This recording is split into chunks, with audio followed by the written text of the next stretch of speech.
Universidad de Génova, Italia. Docente en la Pontificia Universidad Católica del Perú y en la unidad de posgrado de la Universidad de Huancavelica. Asimismo, ha sido docente en la Academia de la Magistratura. Autor de diversos libros, tales como Derecho Procesal Penal Alemán y Peruano, en coautoría con Klaus Bock y Kai Ambos. La prueba prohibida y nulidad de actos en el proceso penal, la culpabilidad y otros temas de derecho penal mínimo, además de autor de artículos en materia penal y procesal penal. Actualmente se desempeña como juez titular de la Corte Superior de Justicia de Lima. Doctor Sánchez Córdoba, le cedemos el uso de la palabra.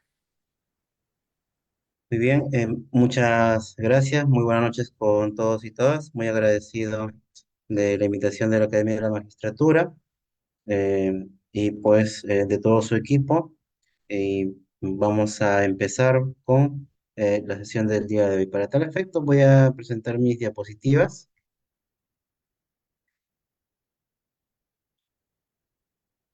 Entonces, no sé si que se está compartiendo.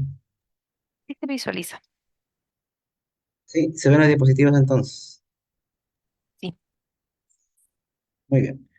Entonces, vamos a hablar acerca de, el día de hoy de las nulidades procesales.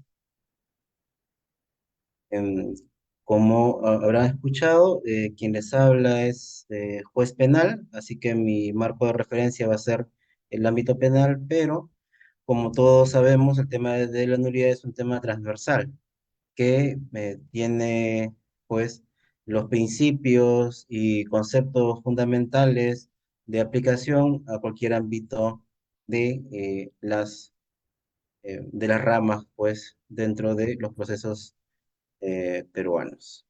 Entonces, primero hay que hacer un pequeño recuento histórico porque es importante para entender cómo hemos llegado a la actual regulación de la nulidad procesal.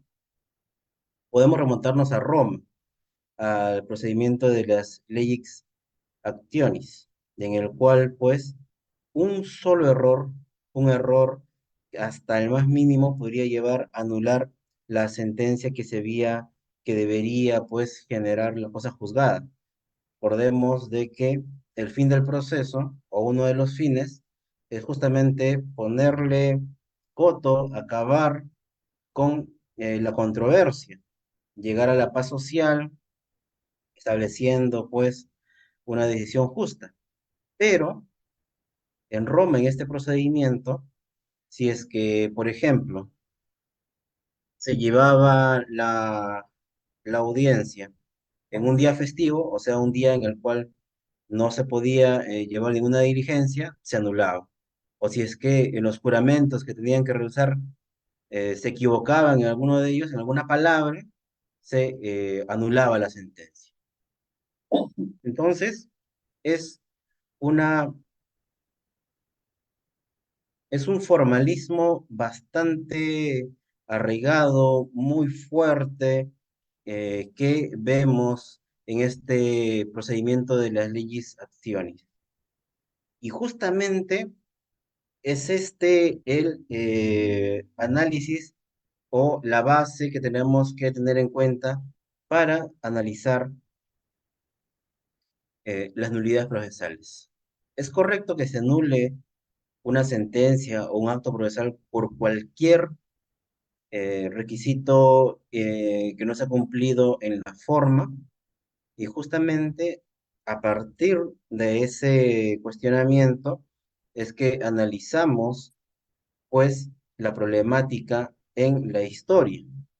Ya vimos cómo en Roma esto era absoluto, pero también en el derecho medieval, por ejemplo, la nulidad se declara cuando el defecto de forma es grave. Ya no estamos pues ante esta absoluta generación de nulidades por cualquier afectación a la forma, sino únicamente cuando el defecto es grave.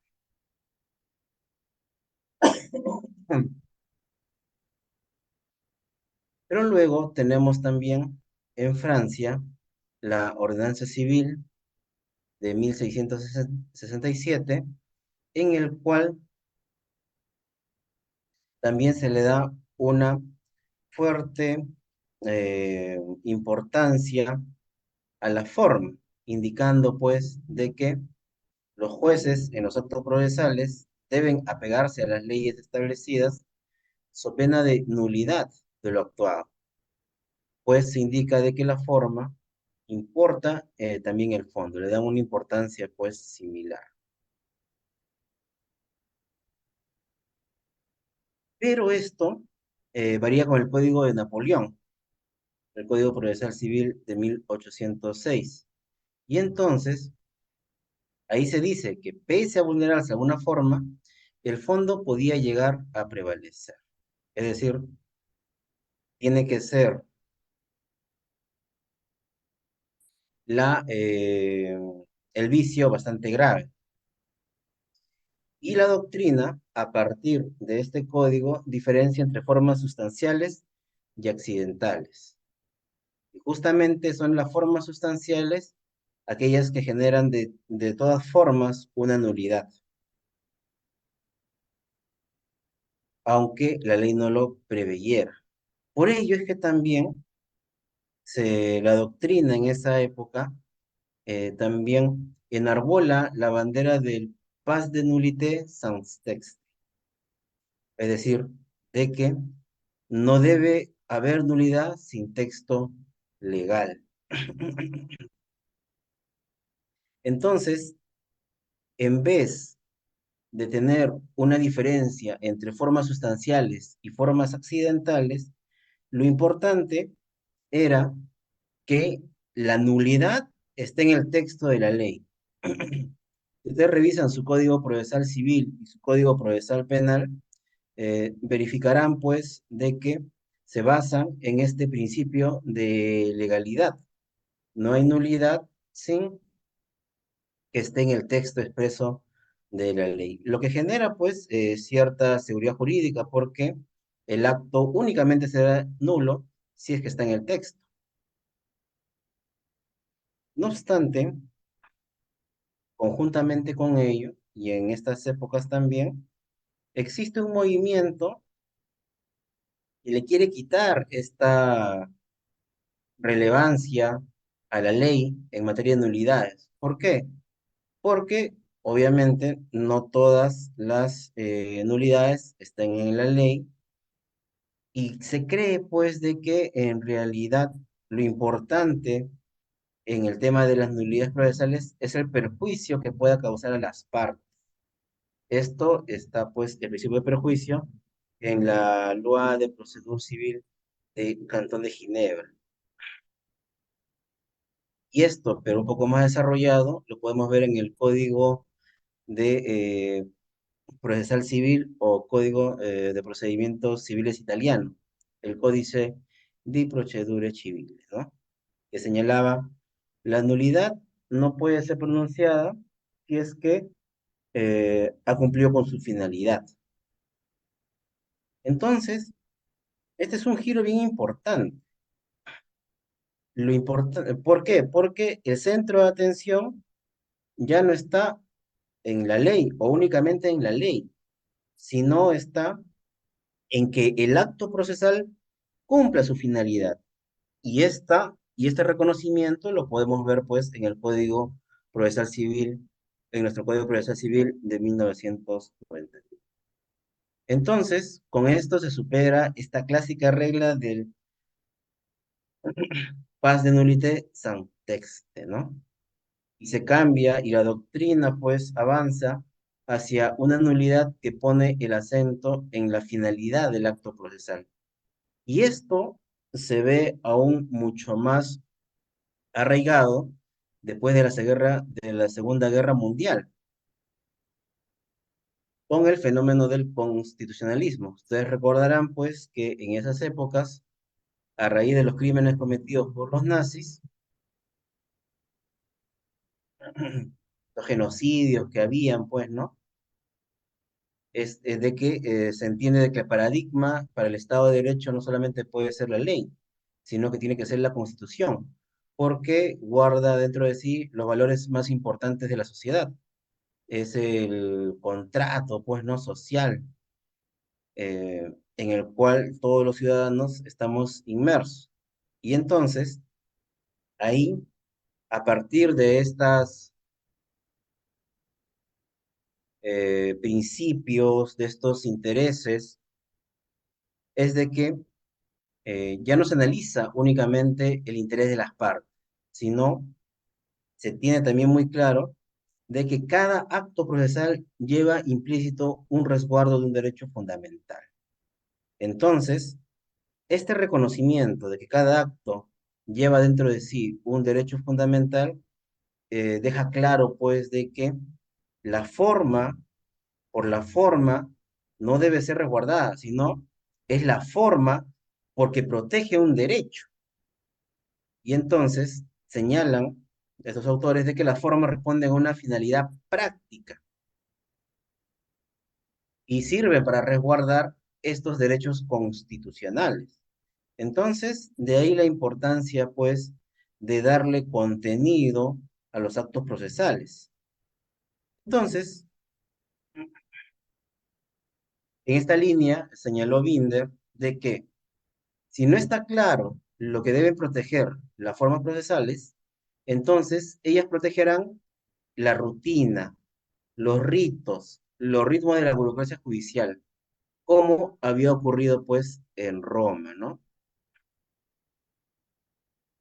Entonces, como podemos ver, el Código Procesal Civil en su artículo 171 señala de que la nulidad se sanciona solo por causa establecida en la ley.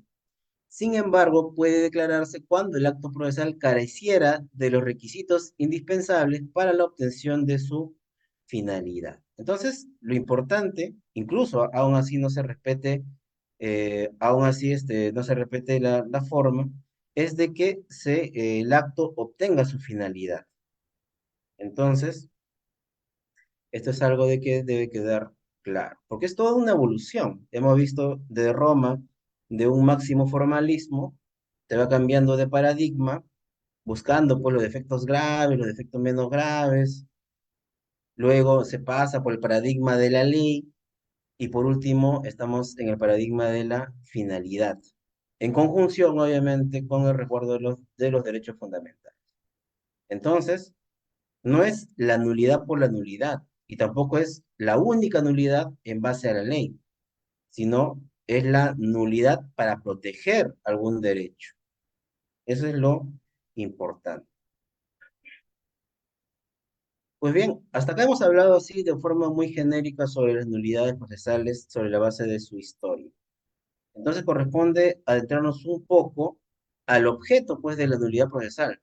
Ahora, es cierto de que el acto procesal es un acto jurídico, una manifestación de voluntad que tiene efectos jurídicos, pero en este caso es dentro del proceso. Puede ser que también tenga efectos fuera del proceso, pero el acto se realiza dentro del proceso. Pero esto no quiere decir de que se sigan las reglas de la nulidad del acto jurídico en los actos procesales. Habrán reglas diversas, pero claro, en los conceptos fundamentales, obviamente que habrá pues cierta coincidencia, ¿no? Que hay un fin lícito, que sea que no sea imposible, que haya un sujeto que manifieste su voluntad, etcétera. Bueno, pero esto no es una clase de derecho civil, ¿no? Estamos viendo temas de derecho procesal. Entonces, esto ya lo decía Couture. Por acto procesal se entiende el acto jurídico emanado por las partes, el juez, los terceros ligados al proceso, es decir, aquellos afectados, que si ser partes también tienen pues cierta legitimidad para obrar en el proceso, y que crea, modifica o extingue efectos procesales, ¿no? Por ejemplo, una sentencia crea pues nuevas situaciones jurídicas, o modifica la que previamente se ha establecido, o extingue, ¿no? De repente una prescripción. Bueno, esto ya lo hemos hablado. Entonces, los actos procesales son únicamente las del proceso, ¿no? no los actos fuera del proceso. Entonces, también una consideración importante es de que si es que el acto se cumple dentro del proceso, no afecta su calidad de acto procesal si es que la consecuencia jurídica también tiene efectos en fuera del proceso, como el desistimiento del derecho, ¿no? En un desistimiento, pues, simplemente ya no sigues actuando y obviamente la situación que en un inicio te perjudicaba se mantendrá. Ahora, el acto procesal tiene elementos, son tres elementos básicos, así como el acto jurídico también tiene sus elementos. Los sujetos, el objeto y la forma. Y esto es importante tenerlo claro cuando veamos pues las nulidades, sobre todo las llamadas nulidades absolutas. Los sujetos son las partes, el órgano jurisdiccional y los terceros afectados en el proceso, ¿no? Esos son los sujetos, pues, de que generan actos jurídicos. En materia penal, obviamente, también el fiscal, ¿no? Que es un sujeto procesal legitimado. Entonces, para que el acto procesal como acto jurídico genere efectos, este sujeto tiene que tener aptitud para ello. El juez tiene que ser competente, por ejemplo, las partes tienen que tener la legitimidad para obrar, entre otros. Entonces, el sujeto tiene que tener, pues, todas las facultades y estar bien constituido. Es importante. El sujeto tiene que estar bien constituido. Y obviamente tiene que haber una expresión de voluntad, pues, ¿no? Justamente porque el acto procesal es un acto. El objeto tiene que ser idóneo, eh, es decir, tiene que ser apto para lograr la finalidad pretendida por quien lo realiza. Entonces, por ejemplo, el acto procesal, pues, para lograr un embargo, será, pues, este pedido a través de un proceso cautelar, ¿no? Lo interpondrá, pues, en un proceso distinto. Tendrá que hacerlo en la cautelar eh, para efectos de que no se afecte su derecho eh, iniciado el proceso o a puertas del proceso, ¿no? También tiene que ser jurídicamente posible, o sea, no tiene que estar prohibido por la ley. Si la ley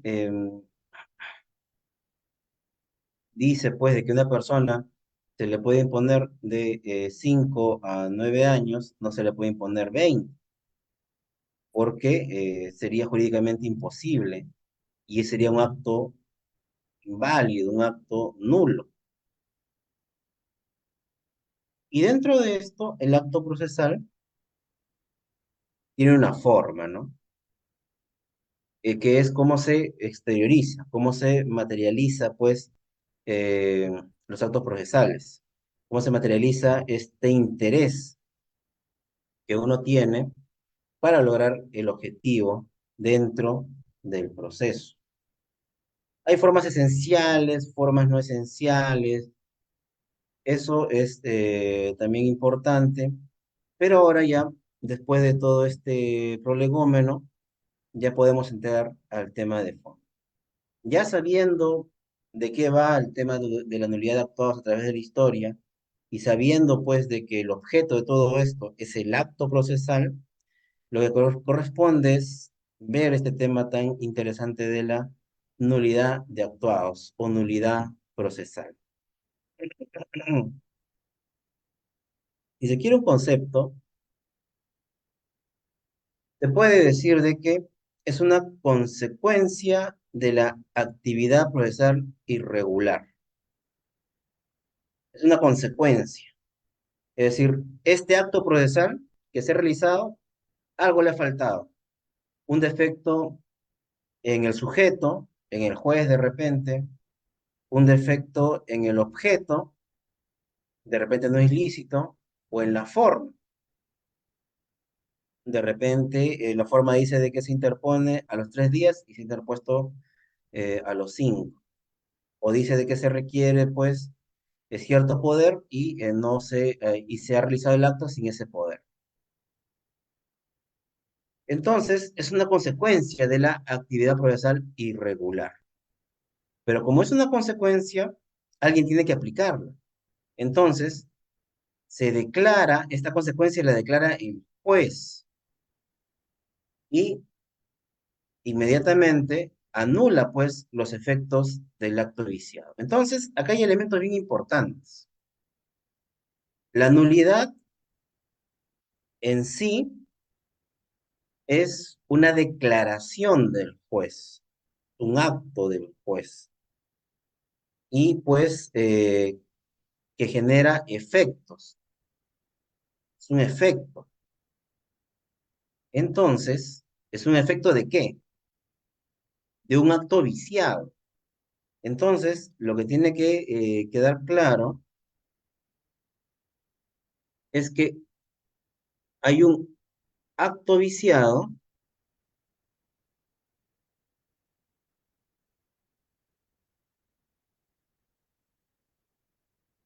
que es analizado por el juez, por la jueza,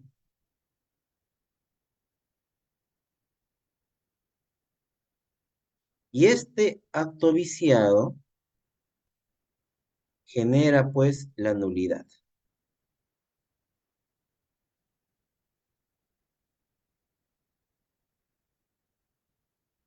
Entonces, es una consecuencia de la actividad del juez al advertir un acto viciado.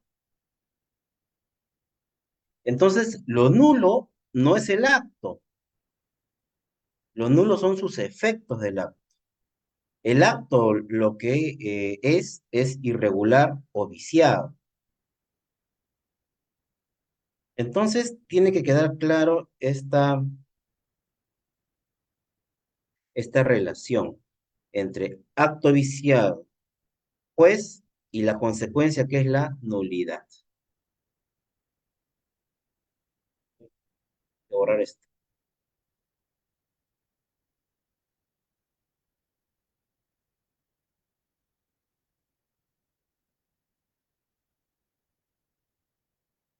Muy bien.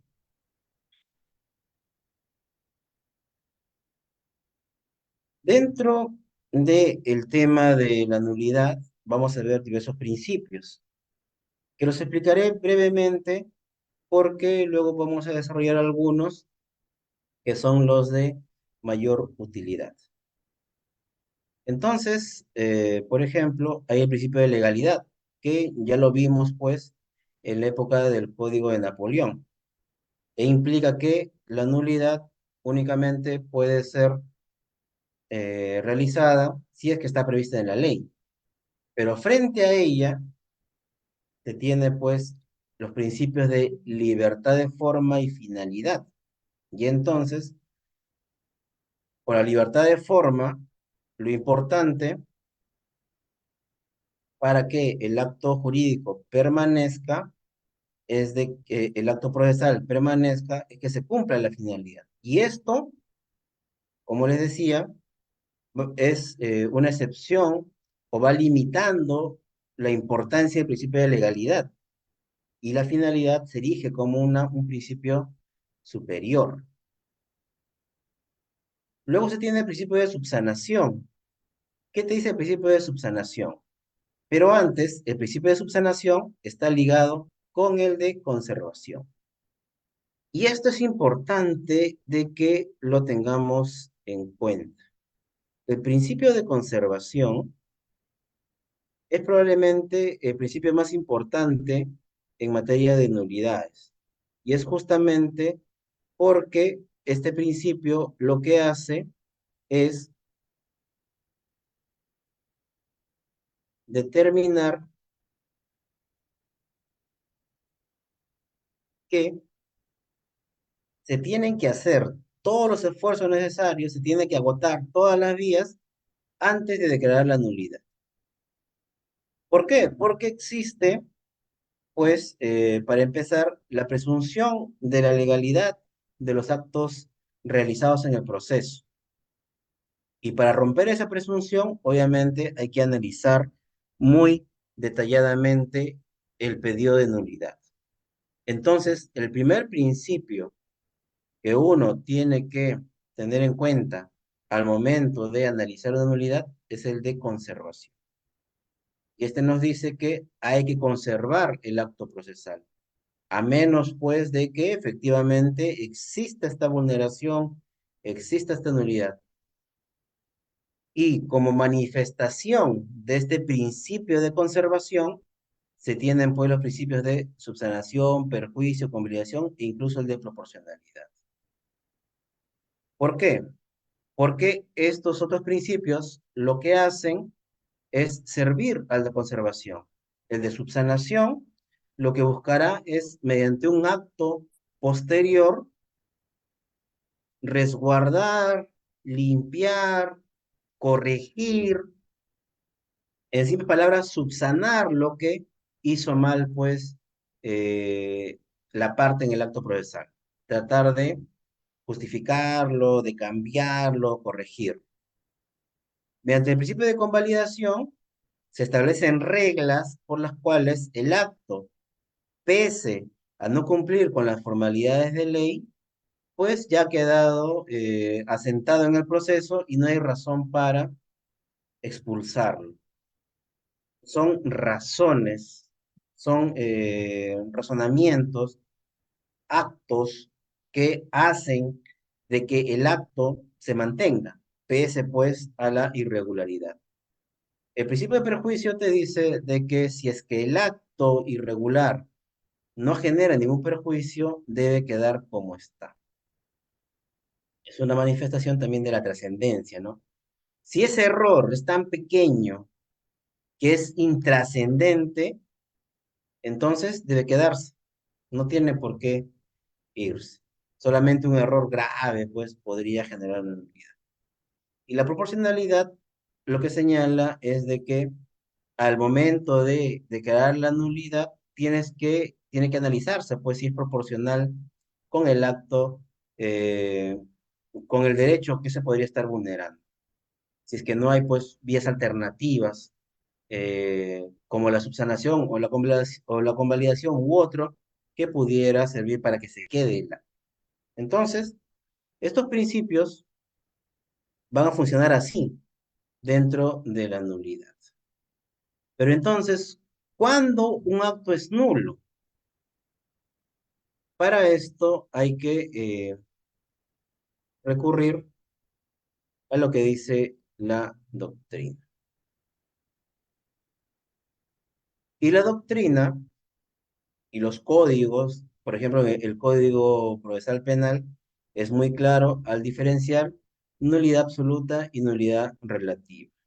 En el Código Procesal Civil, esta nulidad, esta diferencia no es tan clara, pero el Código Procesal incluso tiene pues cada uno una normativa distinta. Entonces, como ya lo habíamos señalado, lo que es nulo no es el acto lo que es viciado. La nulidad es un efecto, ¿no? Una consecuencia normativa que la establece el juez. Entonces, para efectos, pues, y esto lo dicen los brasileros, que han desarrollado mucho la teoría general del proceso, de los actos procesales y de las nulidades, de que en realidad no puede diferenciarse entre nulidad absoluta y relativa, sino entre acto viciado subsanable y acto viciado insubsanable. Obviamente, el subsanable es el que conocemos como nulidad relativa y el insubsanable es el que conocemos como nulidad absoluta. Pero incluso acá, teóricamente, se dice de que hasta la nulidad absoluta puede convalidarse. ¿Cómo? Te dirán, eso es imposible, la doctrina no dice eso. Pero imagínense, por ejemplo, un defecto luego de la sentencia, una sentencia ejecutoriada. Después de la sentencia ejecutoriada, no hay más que hacer en el proceso. aún así hayan vicios, pues, absolutos. ¿Qué se puede plantear una nulidad después de de la cosa juzgada? No, no se puede. Puedes plantear algún medio impugnatorio extraordinario. Esa es otra cosa. Pero la doctrina también dice, pues, que después de la cosa juzgada no hay posibilidad, pues, de nulidad procesal. Pero esos son temas más doctrinarios, ¿no? Entonces, los vicios absolutos se supone de que siempre son nulos. ¿Por qué? Porque se entiende de que no solamente afecta un interés de la parte, sino de que afecta un interés de la sociedad, un interés público, y por eso, pues, siempre debe declararse nulo, porque se presume un interés de la colectividad en que no tenga efectos este acto, porque son especialmente graves, ¿no? Y por lo general tienen que ver con lesión a los presupuestos procesales. Y acá lo unimos con lo que vimos pues al inicio. ¿Cuáles son los presupuestos procesales? En cualquier tipo de proceso. Primero, la constitución de las partes, es decir, demandante, demandado, juez, fiscal. Ese es un presupuesto procesal, los sujetos que están en el proceso. La vigencia, pues, del proceso. En el proceso penal civil, que la acción civil, la acción penal esté vigente. Es un presupuesto procesal. Entre otros, pues, que vamos a ver en unos momentos. Algunos también señalan que son presupuestos procesales el respeto a los derechos fundamentales dentro de un debido proceso.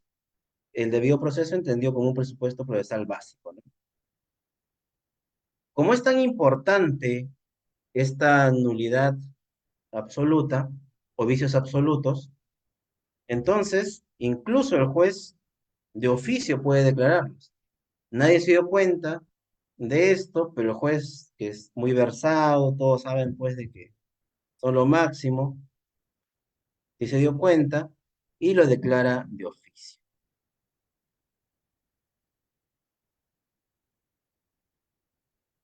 Algunos autores dicen de que incluso este tipo de nulidad, la nulidad absoluta, no debe declararse a favor de la ley, sino que siempre tiene que estar ligado a un interés concreto que ha sido dañado. Tiene que encontrarse ese interés concreto.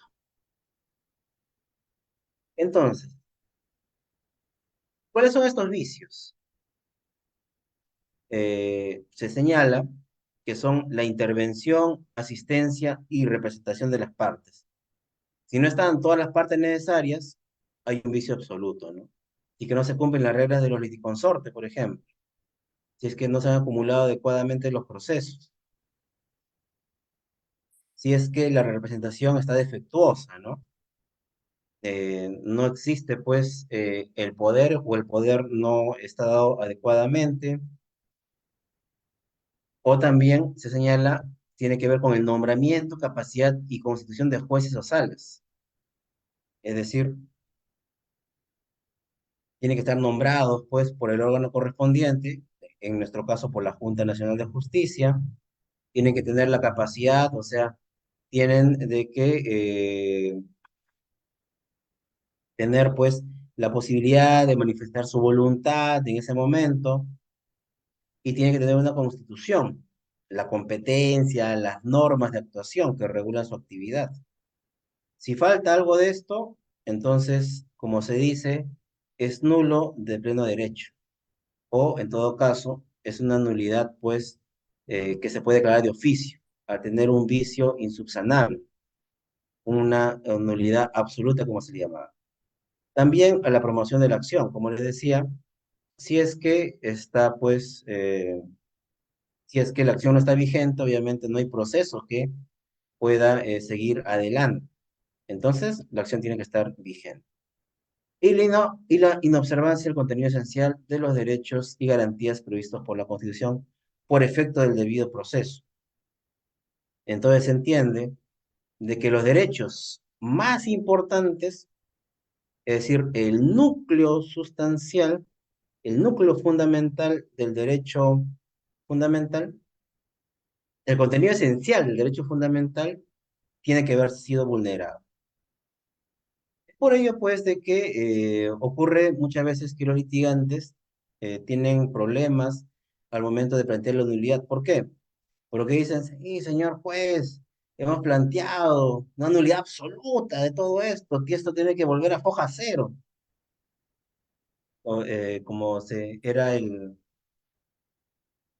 como se decía antes, ¿no? A foja cero.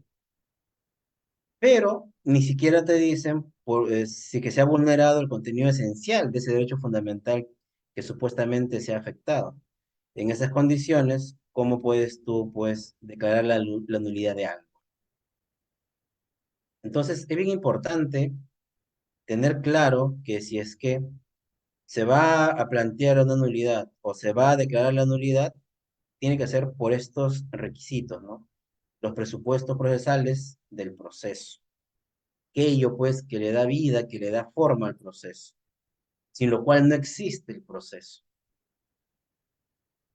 La intervención, asistencia y representación de las partes, nombramiento de jueces, capacidad, constitución, promoción de la acción y la inobservancia del contenido esencial, no el contenido no esencial. El contenido no esencial se podrá ver, pues, mediante la llamada nulidad relativa. Y es justamente los defectos relativos, aquellos que son convalidables o subsanables. Entonces, todo lo que no esté dentro de este listado, estos cuatro requisitos serán, pues, vicios relativos. Derechos vulnerados no esenciales, por ejemplo, ¿no?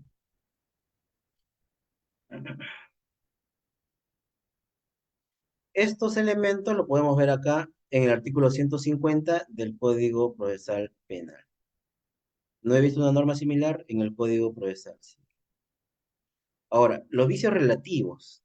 Hay una casación 413 del 2014 en el cual habla sobre esto, ¿no? Y dice de que la diferencia entre el vicio absoluto y el vicio relativo es la gravedad del vicio, ¿no? Ahora, la pregunta es, ¿y cómo sabemos cuál es la gravedad en esos casos? Y eso es algo, pues, de que falta desarrollar. Pero por lo menos lo que vemos a partir del Código Procesal Penal es que se refiere a los presupuestos procesales. Será grave cuando afecte los presupuestos procesales. No será grave en los demás casos. Entonces, señala la casación, cuando son vicios leves, son vicios susceptibles de convalidación. Si son graves, no. Entonces, y como ya lo adelantamos hace unos momentos, cuando el vicio no es absoluto, en razón del principio de la conservación de actos procesales, corresponde, pues, analizar si es que se pueden quedar o no esos actos, o es que de todas formas hay que expulsarlos. Entonces, lo que corresponde es un análisis, primero, si es vicio absoluto, vicio relativo. Y si es vicio relativo, hay que aplicar los principios que hemos eh, dicho, pues, hace unos momentos. Y sobre todo, los principios de la convalidación y la subsanación o saneamiento. Si es que no pasan estos filtros, si es que no son posibles de convalidación y subsanación, se tienen que declarar nulos, pues, ¿no? Entonces, para San Martín, la diferencia entre absolutas y relativas tiene que ver con la afectación al orden público o alguna garantía constitucional, que también se condice, pues, con el concepto de presupuestos procesales. En cambio, el vicio relativo surge cuando afecta un interés particular y solamente tiene un beneficio para las partes o un interés para las partes. Y por ello dice también San Martín que el vicio relativo no se puede apreciar de oficio. Es decir, el juez de mutuo propio no puede declarar la nulidad ante un vicio relativo. Por eso es importante, pues, para no caer eh, en prevaricato, diferenciar, sobre todo, el contenido esencial del no esencial de los derechos fundamentales, porque se puede crear nulo un acto que en realidad no corresponde. También señala San Martín que es necesario una solicitud de nulidad de la parte perjudicada. ¿Por qué? Porque este tipo de vicio no está ligado pues a un interés general o al orden público, sino a un interés particular. Y también señala pues de que puede perderse la posibilidad de pedir la anulación por preclusión o por consentimiento. El consentimiento pues implica la convalidación y la preclusión también en algunos casos implica la convalidación. Se convalida pues un acto procesal si es que no se pidió, si es que no se reclamó en el tiempo que se tiene para reclamar ese hecho, ¿no? Tú querías apelar, pero se te pasó el plazo, ya no puedes, ya este acto ha quedado firme, no se puede pues regresar porque el acto ya precluyó, esa oportunidad ya precluyó. El Código Procesal Penal regula pues la nulidad relativa, que señala de que debe ser propuesto, se debe describir el defecto y proponer la solución correspondiente.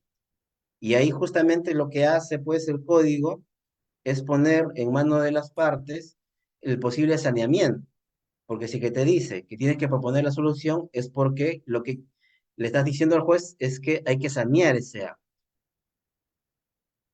Claro, así que no hay solución, simplemente quedará declarado nulo. Y a diferencia pues de la nulidad o el vicio absoluto, en el Código Procesal Penal, esto se interpone dentro del quinto día de conocido el defecto. Esto también es una cosa bien importante.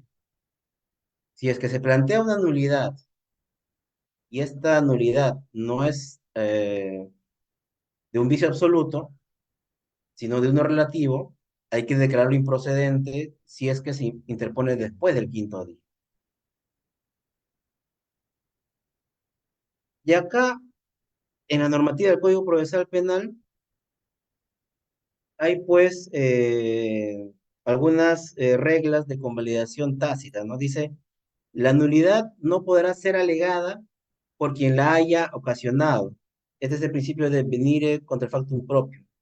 Es decir, tú no puedes actuar contra tus propios actos. No puedes pedir la nulidad por un acto que tú mismo has realizado.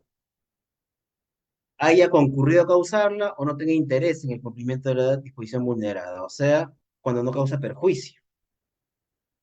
Tampoco podrá ser alegada luego de la deliberación de la sentencia de primera instancia. O si se verifica en el juicio luego de la sentencia de la instancia sucesiva. Vemos acá también pues reglas de preclusión. Esto es algo también interesante que en el nuevo Código Procesal Penal pues se ha establecido. Reglas claras de preclusión. Entonces, como vimos, hay pues principios que generan una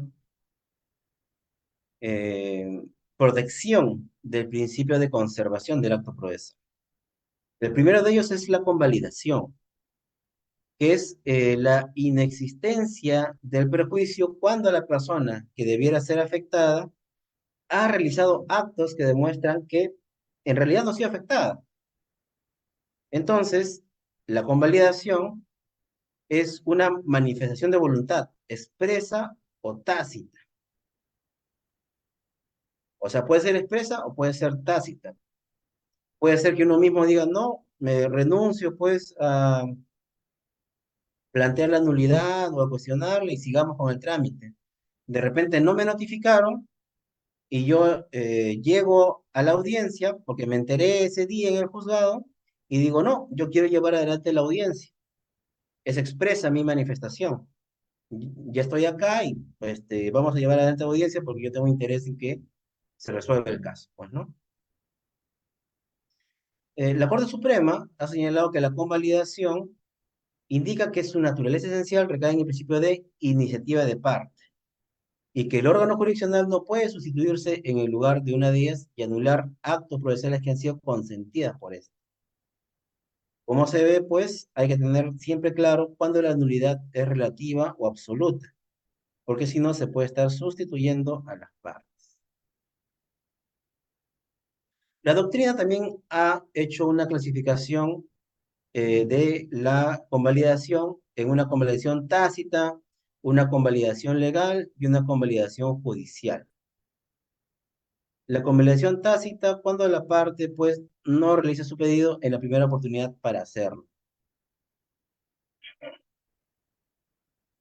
En el caso pues del abogado que va a la audiencia, pues él simplemente, él de repente no dice nada, lleva adelante la audiencia y después al quinto día dice, no, yo planteo la nulidad porque no se me notificó. No se notificó, pero no dijo nada en la audiencia. Actuó, se le dio la oportunidad de que hable, habló o no habló, pero estuvo ahí.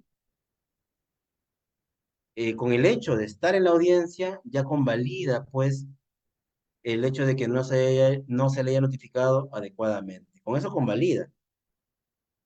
Si es que en esa audiencia no dice, no, yo quiero que se reprograme para conocer el contenido. Si no dice nada, a convalida. La convalidación legal ocurre cuando, no obstante carecer un requisito formal, se logra la finalidad para que estaba destinada. Esto es, pues, propio o viene, pues, de la teoría de la finalidad en contraposición a la legalidad. Entonces, si es que el acto de todas formas ha cumplido su finalidad, entonces se está convalidando, ¿no?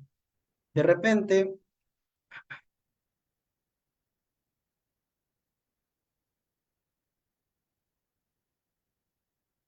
entonces, pues, en este caso, por ejemplo, una persona, un abogado, no ha firmado, pues, el escrito de apersonamiento, pero lo presenta, no ha firmado su cliente el escrito de apersonamiento. Lo presenta y obviamente ahí falta un requisito formal. Pero en la audiencia está presente, pues, su cliente y dice que es su abogado, que efectivamente ese escrito lo ha presentado a su nombre. Entonces, pese, pues, a que falte un requisito legal, su defensa está siendo, pues, protegida y el acto procesal de apersonamiento está logrando su finalidad, es decir, que apersona en ese acto, pues, a su defensa. Y la convalidación judicial opera a través de la integración. O sea, de que el juez puede integrar ciertas partes de la resolución y así pues convalida algún defecto. Aunque para algunos esto es más una subsanación, porque es posterior. Esto es lo que le decía, el principio de venire contra factum propium, que es una manifestación de la convalidación, justamente porque es un acto contradictorio de la parte y obviamente no puede haber actos contradictorios, ¿no? La manifestación de voluntad debe ser única. Se señala que es ilegal este comportamiento donde la misma parte se contradice porque es contrario a la lealtad procesal, la buena fe procesal. En el Código Procesal Penal está la convalidación, dice los vicios quedarán convalidados cuando el Ministerio Público o los demás sujetos procesales no hayan solicitado oportunamente el saneamiento, se refiere obviamente a nulidades relativas, cuando quien tenga derecho a impugnarlo eh, lo haya aceptado, expresa o tácitamente, o sea que no lo haya impugnado. Si no obstante su irregularidad, el acto consiguió su fin. Asimismo dice, ¿no? Esto es interesante. El saneamiento no procederá cuando el acto irregular no modifique de ninguna manera el desarrollo del proceso ni perjudique la intervención de los interesados. Quiere decir que si el acto no tiene ningún efecto perjudicial, es tan mínimo, tan corto, no hay pues ahí algún tipo de afectación y el acto, a pesar de la irregularidad, debe mantenerse. Y eso es pues manifestación del principio de perjuicio que hablamos un poco hace unos momentos. Reconocido pues en la Casación 216 de 2003, donde se señaló, ¿no? Que si bien no existe pronunciamiento expreso respecto de los fundamentos expuestos por el recurrente en su apelación, el vicio debe tenerse por saneado si no va a influir en el sentido de la sentencia. Es decir, aún así le hubieran dado respuesta a lo señalado, a las argumentaciones, el resultado iba a ser el mismo, o sea, no importaba darle o no darle respuesta pues a estos agravios. Y ustedes sabrán pues que muchas veces los apelantes o los quejosos o los casacionistas pues ponen agravios que son simplemente absurdos y que a veces con una motivación o con la respuesta de unos ya se da pues respuesta a todo. Entonces, esto implica de que no es necesario dar respuesta a todo lo que se te presenta, ¿no? También tiene reconocimiento en esta sentencia del Tribunal Constitucional. Acá dice, no se ha acreditado la comisión del delito y su responsabilidad penal, en cuya meritación de pruebas los juzgadores no tuvieron en cuenta la documentación que el accionante impugna como obtenida con violación de derechos fundamentales.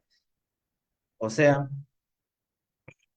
se señaló en esta sentencia penal que había documentación obtenida por la Fiscalía con violación de derechos fundamentales. Ese era su argumento para plantear el habeas corpus. Pero el TC dijo, claro, de repente es prueba prohibida, pero esto no fue en materia de discusión en la sentencia, no fue tenido en cuenta por la sentencia, así que no importa el hecho de que esto sea prohibido o no, si no se usó para ese acto procesal. En el Código Procesal Civil, el artículo 172 reúne, pues, ¿no? Los llamados principios de convalidación, subsanación o integración. Y acá es algo similar, ¿no? Por ejemplo, dice, la nulidad se convalida si el litigante procede de manera que ponga de manifiesto haber tomado conocimiento oportuno del contenido de la resolución, o en el caso de notificación. Se convalida cuando, pese a carecer algún requisito de forma, se logra la finalidad. Acá es similar al Código Procesal Penal. Hay convalidación tácita cuando no se hace en la primera oportunidad para hacerlo. Miren, acá dice en la primera oportunidad, en el Código Procesal Penal es a los 5 días. Si no hay nulidad, si la subsanación del vicio no ha de influir en el sentido de la resolución. La subsanación es algo que veremos a continuación. Pero acá este es pues parte del principio de perjuicio que hemos visto hace unos momentos. Y también dice que el juez puede integrar una resolución antes de su notificación, porque esto todavía no genera pues ni un efecto, ¿no? Entonces, ya para ir cerrando la exposición, tenemos que hablar del saneamiento. El saneamiento es pues la otra herramienta o principio para la protección pues del principio de trascendencia. Entonces, mediante el saneamiento, lo que se busca es de que el acto procesal permanezca en el proceso corrigiendo el error. Entonces, si el proceso tiene por fin cumplir ciertos bienes, llegar pues a la paz social, ponerle fin al conflicto, etcétera, entonces la nulidad es un escollo para llegar a ese fin. Por ello, la nulidad tiene que ser entendida como una excepción, por ser un retroceso. Entonces, eh, si es que no se puede convalidar, hay que ver si que se puede subsanar. Y en el TC también se ha señalado, pues, ¿no? Que la nulidad procesal no debe ser usada de forma indiscriminada, porque es excepcional. Entonces, el saneamiento o la subsanación es la acción del órgano jurisdiccional a solicitud de la parte por el cual ordena la renovación del acto defectuoso, o sea, lo hace de nuevo, manda a hacer de nuevo, la rectificación del error, si hay un error pues en el nombre, cambia el nombre, o el cumplimiento del acto omitido.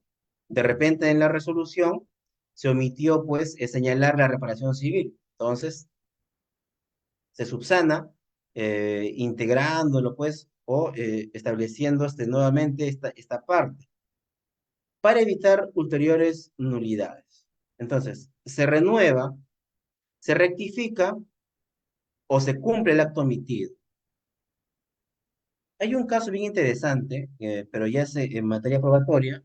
Recuérdense que los actos probatorios también ingresan pues al proceso a través de actos procesales y por ende son aplicables las reglas de la nulidad. Este es justo dentro del caso de Cuellos Blancos, hubo pues un caso en el cual, en el Callao, en el cual había un señor que tenía un hijo al que quería pues de que ingrese al equipo de Delfín, ¿no? Un equipo de acá hay un equipo de fútbol. Ustedes saben pues de que los futbolistas ganan mucho dinero, se generan pues muchos actos comerciales, hay mucho dinero en el ámbito del fútbol. Entonces, tener a alguien ahí en ese ámbito pues implica bastante dinero. Entonces, esta persona estaba muy emocionada porque su hijo puede ingresar pues a este equipo, que me parece que ya no está en primera, ya creo que está en segunda o no sé en qué liga está. La cosa es de que para esto, según la imputación, él había hecho ciertos favores, pues, ¿no? Había prometido algunos favores dentro del ámbito judicial porque tenía pues cierta llegada, según lo que dice la imputación, y canjeó estos favores para que su hijo pueda llegar pues a este equipo de fútbol. Pero ¿cómo se consiguió esa información? Según pues el atestado policial o el parte policial, un conocido como el negro había dado esta información clave, crucial. Pero el tema es de que el acta de la declaración del negro no estaba, no había un informe de inteligencia, o sea, nadie sabía quién era este conocido como negro. Entonces se va esto, pero en tutela de derechos, a la Corte Suprema, y la Corte Suprema dice, acá no se han seguido las reglas de la toma de declaración de un testigo. Entonces, se tiene que renovar este acto. Declaramos nulo este extremo de la resolución y ordenamos renovar el acto. Llámese declarar al tal negro, pues, ¿no? Para efectos, pues, de continuar con el proceso. Y entonces, las renovaciones, pues, es pan de cada día dentro del proceso, ¿no? Porque obviamente muchas veces hay actos defectuosos de que se tienen que regularizar para efectos de que posteriormente no caiga en nulidad el proceso. Ahora, señala pues la doctrina de que no se pueden subsanar las nulidades absolutas, ¿no? Porque protegen el orden público y garantizan derechos fundamentales.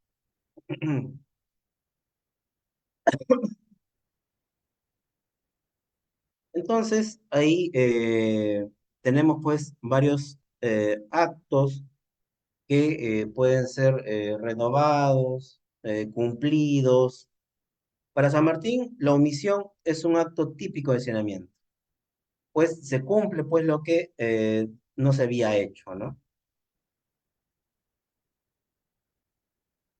Para él también los defectos relativos al tiempo no se pueden sanear a menos que se haga dentro del tiempo preestablecido.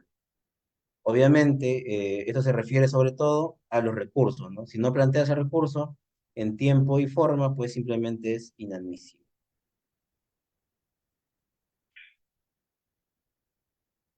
Ahora, es importante también determinar de que la subsanación tiene que hacerse siempre que sea posible. Habrá actos pues, que ya no se puedan subsanar. por ser jurídicamente imposible o porque ya pasó, pues, o porque ya precluyó el momento para hacerlo. Entonces no puedes, pues, digamos, si es que hay un acto que subsanar durante la investigación, pero ya está en el juicio oral, no vas a, pues, anular el juicio oral o no vas a decretar que se suspenda para renovar ese acto. Simplemente ya perdiste la oportunidad de hacerlo. El juez de juicio oral verá, pues, si es que es un acto de que sea convalidado o si es un acto absoluto que requiere, pues, la nulidad de todo, ¿no? Por eso es de que la reclusión también es un límite a este efecto. En el Código Procesal Penal está el saneamiento también. eh, También se señalan estas reglas y señala pues de que bajo el pretexto de renovación del acto, rectificación del error o cumplimiento del acto emitido, no puede retrotraerse el proceso a periodos ya precluidos, salvo que el código diga lo contrario. El último tema, ahora sí ya para acabar, son los efectos de la nulidad. Obviamente, lo que se busca es la anulación de los efectos del acto viciado. El acto ya se hizo. Lo que se busca es de que no genere efecto. Eso es lo importante, pero el acto ya se hizo, ya está ahí, ya existió. No puede regresar en el tiempo. Entonces, lo que se anula son los efectos, que es una consecuencia normativa, ¿no? No es causal ni natural. No es que tú puedas, pues, con tus manos anular los efectos, es simplemente una declaración, ¿no? Puede tener también efectos en la realidad, pues, ¿no? Declaras nulo, pues, el acto que ordena el embargo y obviamente el bien ya no va a ser embargado, el bien se queda ahí. Pero lo que has anulado es el efecto jurídico, que generaría, pues, que la anotación del embargo o de repente, en el caso del secuestro, que se lleve, pues, el bien, ¿no? Ahora, la nulidad, como dijimos, es un efecto no querido. Lo que se busca es resguardar el principio de conservación. Por ello, en la declaración de nulidad, no se puede decir nulo todo lo actuado, vuélvase a foja cero. Eso es algo, pues, de que va en contra de lo que establecen las normas y toda la historia del tema de las nulidades. Entonces, la declaración de nulidad tiene que decir expresamente qué acto se está declarando nulo. Tiene que decirlo expresamente. De otra forma, se entiende de que ese acto persiste. Entonces, hay que determinar si que hay actos nulos y si que hay actuaciones insubsistentes. Los actos anteriores, por ello, los actos anteriores al acto viciado no pueden ser anulados. Por lo general son los actos posteriores, porque son los que se derivan del acto viciado. Y si que el acto es complejo, el juez debe analizar, pues, qué parte de ese acto es nulo y qué parte no. Es posible declarar la nulidad parcial de un acto. Digamos que tenemos una sentencia y la sentencia llega a segunda instancia, pero hay un problema con el tema de la reparación civil. Hay una falta de motivación que no puede, pues, integrarla el colegiado, el- la sala. Obviamente, anulará ese extremo. No tiene por qué anular el extremo penal, el extremo de la responsabilidad penal. Anular ese extremo y que se renueve, que se haga nuevo juicio sobre ese extremo. Pero mal haría en anular todo, cuando el vicio es únicamente, pues, del el extremo civil. Si no lo hace, se anula todo, obviamente está yendo contra los principios de la nulidad procesal.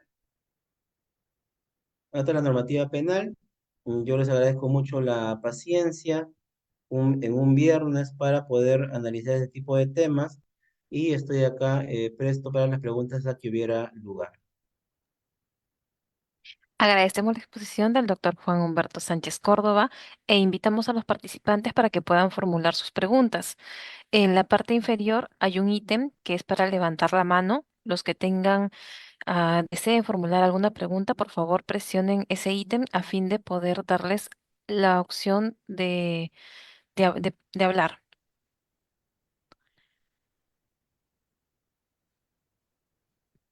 A ver, los participantes que tengan, a ver,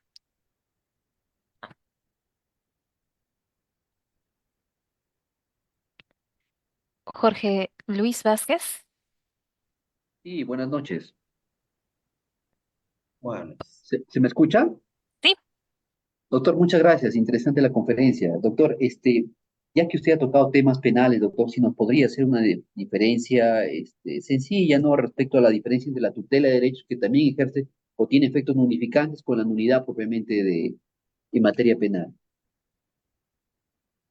correcto. Eh, Efectivamente, la tutela de derechos tiene efectos nulificantes, rectificantes, e incluso para cumplir lo omitido. Eh, Ahora bien, entonces, ¿qué quiere decir esto? Esto quiere decir, o al menos la gran diferencia es de que la tutela de derechos es un instrumento residual. ¿Y eso qué quiere decir? Que si es que hay un acto procesal que debiera ser, pues, motivo de nulidad, tendría que hacerse por la vía del artículo 150 y siguiente, y no la tutela de derechos. Ahora bien, los actos procesales, por lo general, se hacen dentro del proceso. En cambio, la tutela tiene que ver con la actuación, sobre todo, del fiscal. Entonces, pues, o sea, durante la investigación donde quien dirige, pues, ese procedimiento es la fiscalía. Entonces, ahí habrían ya unas diferencias, ¿no? Uno se dirige contra la actuación en el procedimiento, que es el fiscal, y otro, pues, actúa dentro del procedimiento judicial. Ahora, hay nulidad de actos procesales en el Ministerio Público. La ley orgánica del Ministerio Público no lo establece, pero pues puede aplicarse supletoriamente, ¿no? Pero digamos que esas son las diferencias que uno puede encontrar rápidamente. Seguro que hay más y sobre todo hay coincidencias, pero esas son las que puedo ubicar rápidamente. Gracias, doctor, gracias. A usted.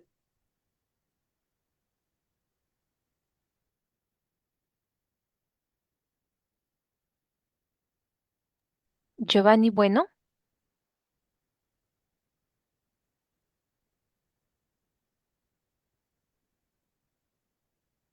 Creo que tiene apagado el audio. Ya se le ha dado acceso para que pueda hablar Giovanni Francois Bueno Chunga.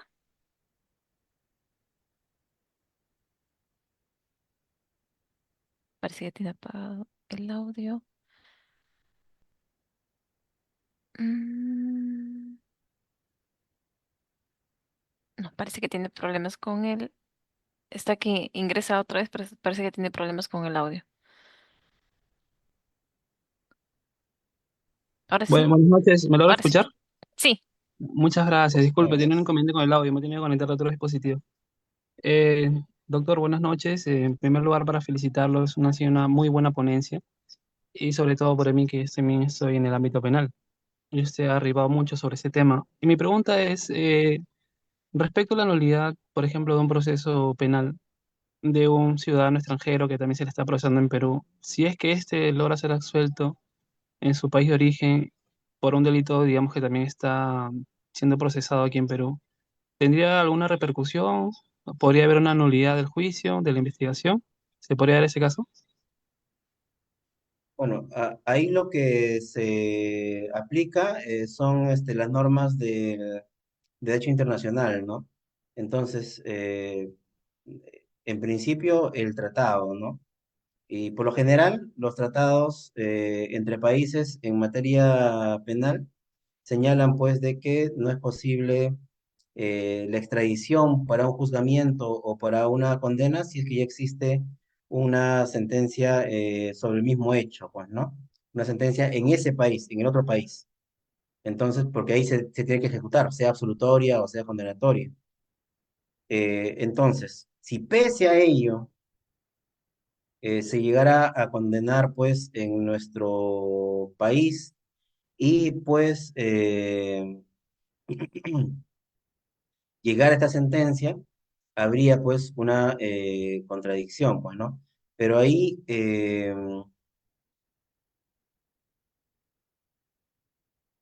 lo que habría pues es de que una nulidad absoluta, porque ya la acción pues ha sido cumplida, ya la acción ha sido cumplida. Y en todo caso, pues si ya tuviera cualquier cosa juzgada, lo único que quedaría es pues una revisión. Eh, pero, digamos, ya es un tema sobre todo de derecho internacional, ¿no? Más que del derecho nacional. Gracias, doctor.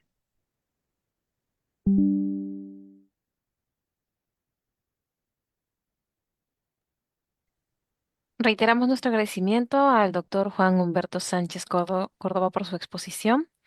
Damos por concluida la conferencia virtual Nulidad de los actos procesales.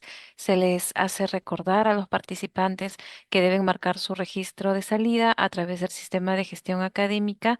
Am, se va a proceder a activar a las 19:43 para que puedan realizar el registro respectivo.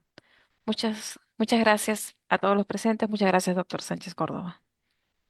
Muchas gracias a ustedes, muchas gracias, doctora, a la Academia de la Magistratura, a su directora y pues a su directiva, y también pues gracias a todos los presentes. Siempre yo dispuesto para poder pues conversar de este tipo de temas. Muy amable, muchas gracias. Hasta otra oportunidad.